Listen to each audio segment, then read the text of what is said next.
போட்டி திருப்பிடிக்கும் மாணவ அனைவருக்கும் வணக்கம். குரூப் ஒன்றுக்கு வந்து பயங்கரமாக படிச்சுட்டு இருப்பீங்க. கண்டிப்பாக சக்ஸஸ் அடைவீங்க. வாழ்த்துக்கள்.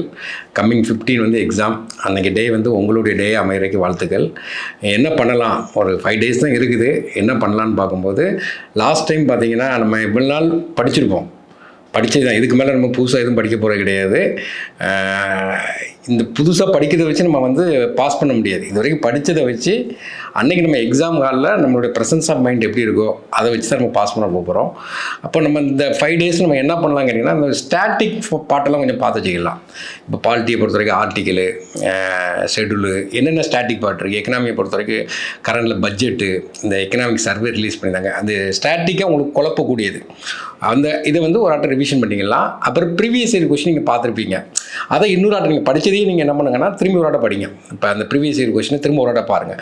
அது வெயிட்டேஜான சப்ஜெக்ட்டை கொஞ்சம் நல்லா பார்த்துட்டு ப்ரியாரிட்டி கொடுத்துருங்க. இப்போ நமக்கு வந்து மார்க் கொடுத்துட்டாங்க. ப்ரியாரிட்டின்னு கொடுக்கும்போது மார்க் கொடுத்துட்டாங்க. அப்போ நம்ம பாலிட்டி வந்து 40 கொஸ்டின் கேட்டுருந்தாங்க. அப்புறம் தமிழ் சொசைட்டி 40 கொஸ்டின் கேட்காங்க. எக்கனாமி அட்மின் வந்து 50 கொஸ்டின் இருக்குது. இப்போது கிறிஸ்டி ஐஎன்எம் ஒரு 25 கொஸ்டின் இருக்குது. 4 சப்ஜெக்ட்டுக்கு வெயிட்டேஜ் பார்த்தாவே நமக்கு அதுவும் ஆப்டிடியூடை பொறுத்த வரைக்கும் பார்த்திங்கன்னா நமக்கு மேக்ஸ் ரீசனிங் வந்து ஃபார்முலா பேஸில் என்னெல்லாம் இருக்கோ எல்லாத்தையுமே நீங்கள் பிவிக்கு நல்லா பார்த்து வச்சுருங்க. அப்புறம் நீங்கள் ஏதாட்டும் ஒரு டெஸ்ட் சீரிஸ் அட்டன் பண்ணியிருப்பீங்க. அந்த டெஸ்ட் சீரிஸில் நீங்கள் என்ன மிஸ்டேக் விட்டுருந்தீங்களோ அதே மிஸ்டேக் பரீட்சையில் வரக்கூடாது. அதனால் அந்த மிஸ்டேக் வந்து என்னென்ன மிஸ்டேக்லாம் விட்டுருக்கோம் அந்த கொஸ்டின் சீரிஸ் எல்லாத்தையுமே எடுத்து ஒரு ஆட்டை ரிவிஷன் பண்ணிக்கிடுங்க. அப்புறம் ஹேண்ட் ரிட்டன் நோட்ஸ் எடுத்துருப்பீங்க. ஹேண்ட் ரிட்டன் நோட்ஸ் எடுக்கும்போது நமக்கு பிரெயினில் போய் ஸ்ட்ரோக் ஆகும். அதை ஒரு ஆட்டை ரீகால் பண்ணும்போது பரீட்சையில் வந்து கான்ஃபிடன்ட் லெவல் அதிகமாக கிடைக்கும். கடைசி டைம் இதெல்லாம் பார்க்கும்போது கன்ஃபியூஸ் இல்லாமல் நினைச்சீங்கன்னா நம்ம ஒரு கான்ஃபிடென்ட்டாக உட்காந்து பார்க்கலாம். அதனால் இதை தான் நீங்கள் லாஸ்ட் டைம் நீங்கள் என்னச்சுன்னா இப்போ ரிவிஷன் பண்ணிட்டு போகணும். வேறு எதுவுமே பண்ணக்கூடாது. ஸ்டாட்டிக்கு பிவிக்கு அந்த ப்ரியாரிட்டி கொடுத்து பார்த்துக்கிடுங்க. பிறகு பார்த்தீங்கன்னா ஹேண்ட் ரிட்டன் நோட்ஸ் எடுத்து பார்த்துட்டு இதை கொஞ்சம் நம்மளா ரிவிஷன் பார்த்துடுங்க. இந்த 5 நாள் நீங்கள் என்ன பண்ணணும் அப்படிங்கிறீங்கன்னா, ஃபிசிக்கலாக நீங்கள் ஹெல்த்தாக இருக்கணும். அது சின்ன சளி பிடிச்சா கூட 2 நாள் நமக்கு ஒன்றுமே பண்ண முடியாது. அதனால் நீங்கள் வந்து ரொம்ப ஹைஜீனிக்கு ரொம்ப இம்பார்ட்டன்ட் கொடுத்துக்கிடுங்க. நீங்கள் சாப்பாடுலேயும் ரொம்ப முக்கியத்துவம் கொடுங்க. லைட்டு ஃபுட்டாக எடுத்து சாப்பிட்டுக்கிடுங்க. ஃபிசிக்கல் ஹெல்த் ரொம்ப ரொம்ப இம்பார்ட்டன்ட். நல்லா தூங்கணும். சாயந்தரம் நைட்லாம் பார்த்தீங்கன்னா இப்போ போய் நைட் சைட்லாம் உட்காந்து படிச்சுட்டு கூடாது. நைட் வந்து இந்த ஸ்லீப்பிங் சைக்கிளை வந்து நீங்கள் உருவாக்கிக்கிடணும். நல்லா தூங்கணும். ஃபிசிக்கலுக்கு ரொம்ப இம்பார்ட்டன்ட் கொடுத்துக்கிடுங்க. மென்டலி ஹெல்த்தாக இருக்கணும். ஏன்னா நீங்கள் ஸ்ட்ரெஸ்ஸை கொடுத்துடக்கூடாது. ஐயோ எக்ஸாம் பாஸ் பண்ணணுமே அப்படி இப்படின்னு சொல்லி ஸ்ட்ரெஸ்ஸை கொடுத்துடக்கூடாது. நீங்கள் மென்டலி ஸ்ட்ராங்காக இருக்கணும். மென்டலி ஸ்ட்ராங்காக இருந்தால் தான் அந்த எக்ஸாம் பாஸ் பண்ண முடியும். நீங்கள் ஒரு குரூப் 1 ஆஃபீஸர் ஆகிறீங்கன்னா மென்டலி ஸ்ட்ராங்காக இருக்கிற ஆட்கள் தான் செலக்ட் பண்ண போகிறான்.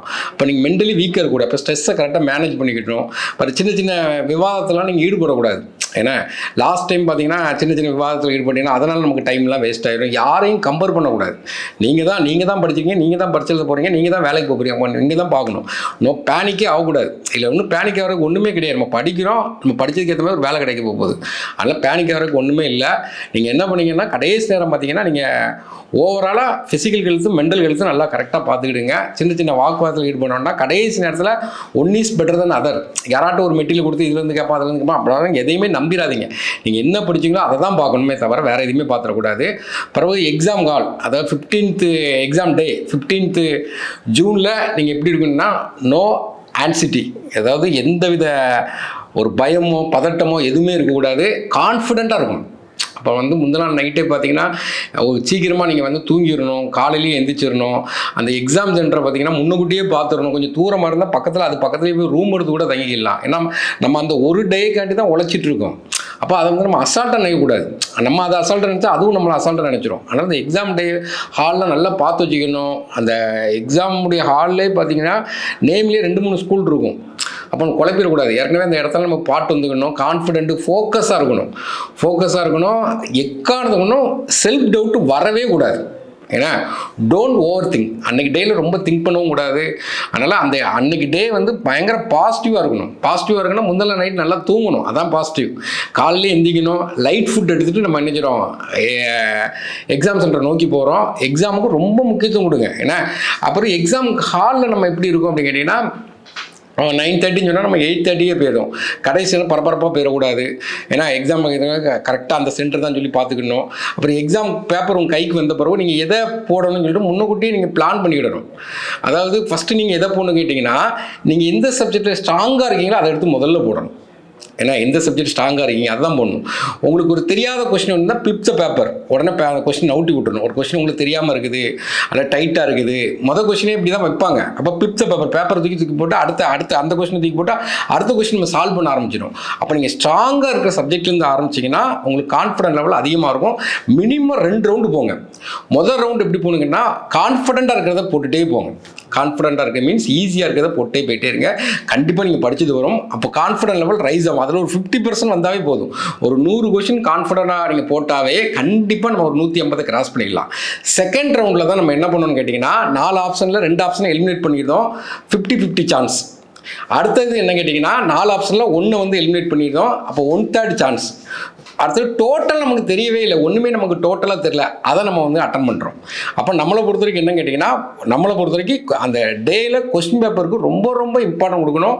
அப்போ முதல் ரவுண்டு போகிறோம், 2ஆவது ரவுண்டு போகிறோம், 2ஆவது ரவுண்டு முதல் 50-50, நெக்ஸ்ட்டு 1/3 ஒன்றுமே தெரியாத கொஸ்டினை போடுறோம், 2ஆவது ரவுண்டு போகிறோம். ரொம்ப ரொம்ப இம்பார்ட்டன்ட் அதான். அடுத்து ரொம்ப இம்பார்ட்டன்ட்னா ரெஸ்பெக்ட் டு OMR சீட். ஏன்னா நம்ம வாழ்க்கையை நிர்ணயம் பண்ணுறதே OMR சீட்டு தான். அப்போ அதுக்கு முந்தின நாளே நீங்கள் ஏற்கனவே OMRல ப்ராக்டிஸ் பண்ணியிருப்பீங்க. அப்போ முந்தின நாள் ஒரு ஆட்டம் எல்லாத்தையுமே நீங்கள் என்ன பேனா வச்சு ஷேர் பண்ண போகிறீங்களோ அதை வச்சு OMR ப்ராக்டிஸ் பண்ணிக்கிடுங்க. OMR தான் ரொம்ப ரொம்ப இம்பார்ட்டன்ட். அப்போ OMR பொறுத்தவரைக்கும் நாலாம் எக்ஸாம் எழுதும்போது பார்த்தீங்கன்னா ஒரு 5ஆவது கொஸ்டினை விட்டுருப்பேன், 6ஆவது கொஸ்டினை ஷேர் பண்ணுவேன். அப்போ வாயாலேயே சொல்லி பார்ப்பேன், 6ஆவது கொஸ்டினுக்கு நான் C போட போகிறேன், 6ஆவது கொஸ்டின் C போட போகிற போது நம்ம OMRக்கு ரெஸ்பெக்ட் கொடுக்கணும்னு அர்த்தம். அப்போ கேர்லெஸ் மிஸ்டேக் வர்றதுக்கு வாய்ப்பு இருக்காது. அப்போ OMR சீட்டை பொறுத்த என்ன கேட்டீங்கன்னா ஒரு கண்ணாடி ஸ்கேல் வச்சுக்கிடுங்க. நீங்க எந்த நம்பரில் போடுறீங்களோ அதுக்கு நேராக கண்ணாடி ஸ்கேல் வச்சுட்டீங்கன்னா தப்பு வரக்கூடாது. ஏன்னா நம்ம OMRல போய் தப்பு விட்டோம்னா அதை மன்னிக்க முடியாத குற்றம். ஏன்னா மற்ற எதனாலும் மன்னிச்சிக்கலாம்.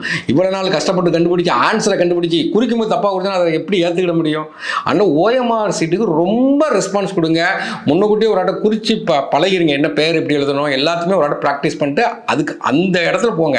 ஏன்னா OMR சீட்டில் நீங்கள் எவ்வளோ மார்க் எடுக்கிறீங்களோ அதுதான் நமக்கு அன்றைக்கி முடிவு பண்ணும். அதனால் ரெஸ்பெக்ட் டு OMR. அடுத்து பார்த்தீங்கன்னா இந்த எக்ஸாமுடைய முக்கியமானது என்னன்னா டைம் மேனேஜ்மெண்ட் தாங்க, வேறு ஒன்றுமே கிடையாது. 3 மணி நேரம் நீங்கள் எப்படி ஹேண்டில் பண்ணுறீங்க அதுதான் ரிசல்ட்.